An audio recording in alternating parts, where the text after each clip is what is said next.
Soviet leader Mikhail Gorbachev and President Ronald Reagan exchanged pens during the Intermediate-Range Nuclear Forces Treaty signing ceremony at the White House on December 8, 1987. Bob Daugherty AP, by James J. Cameron. October 22 at 1 p.m. President Trump has announced that the United States plans to withdraw from the U.S. Russian Intermediate-Range Nuclear Forces, INF Treaty. Speaking in Nevada, Trump accused Moscow of violating the treaty and said he would reconsider only if both Russia and China limited their forces. National Security Advisor John Bolton is in Moscow this week to meet with Russian officials and reportedly may meet with Russian President Vladimir Putin. What does the U.S. move mean? Here are 5 things to consider. 1. What is the INF Treaty? The treaty was signed in December 1987 by President Ronald Reagan and Soviet General Secretary Mikhail Gorbachev. It prohibited the United States and the Soviet Union from possessing, testing and deploying ground-launched cruise and ballistic missiles of ranges between 500 and 5,500 kilometers, 300 to 3,400 miles. Under the treaty, Washington and Moscow destroyed 846 and 1,846 missiles, respectively. Given their relatively limited range, these systems were designed chiefly to fight a theater nuclear war in Europe. Short flight times and unpredictable flight patterns made them hard to detect, so strategists argued that these systems exacerbated crisis instability and increased the chances of accidental nuclear war. European countries therefore considered the destruction of these missiles as highly beneficial to regional security. Despite its name, the INF Treaty covers all types of ground-launched cruise and ballistic missiles, whether their payload is conventional or nuclear. Moscow and Washington are prohibited from deploying these missiles anywhere in the world, not just in Europe. However, the treaty applies only to ground-launched systems. Both sides are free to deploy air and sea-launched missiles within the 500 to 5,500 kilometer range. 2. Has Russia violated the treaty? The State Department first declared that Moscow had violated the treaty in July 2014. U.S. officials have since identified the 9M729 cruise missile as their main concern. NATO designated the new Russian cruise missile as the SSE-8. The United States has not released an assessment, but the missile is rumored to have a range of approximately 2,000 kilometers, about 1,250 miles. In February 2017, U.S. officials said they believed Russia had deployed the system operationally. The United States has pursued an increasingly robust policy, including sanctions, to pressure Moscow back into compliance with the treaty. No, the U.S. didn't just threaten a preventive nuclear strike. 5 things you need to know.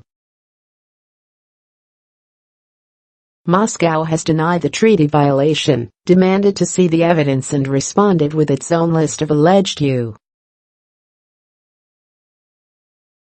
infractions.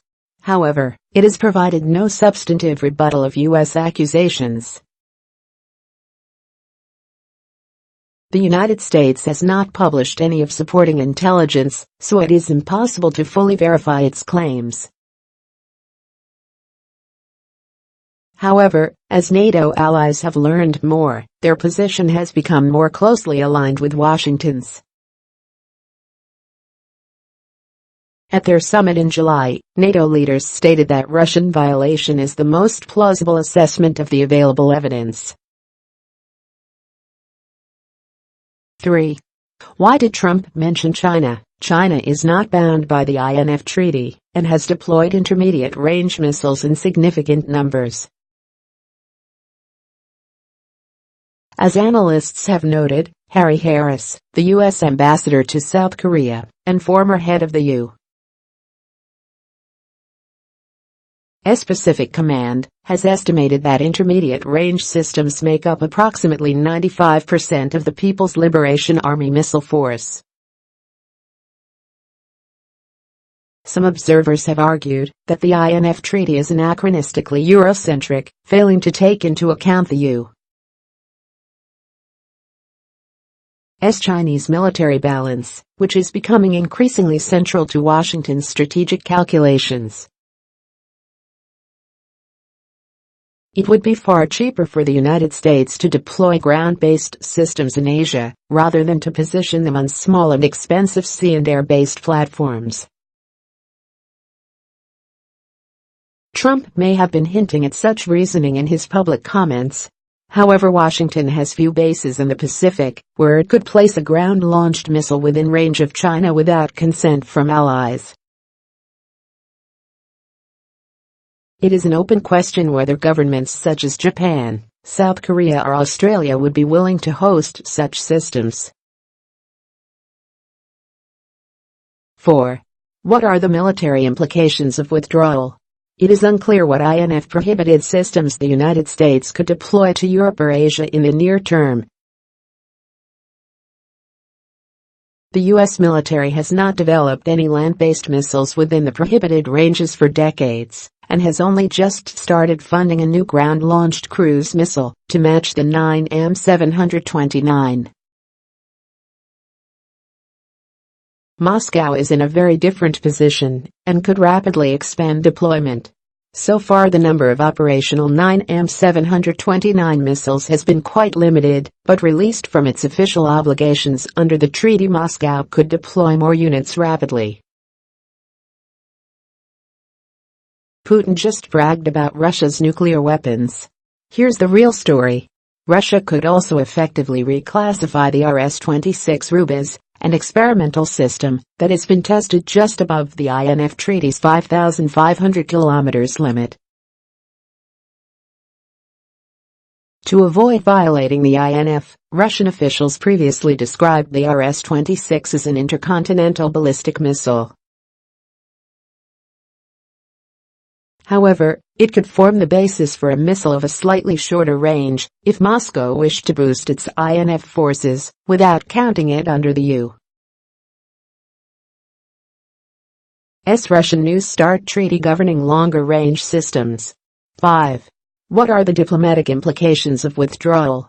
Withdrawal is likely to be controversial with U.S.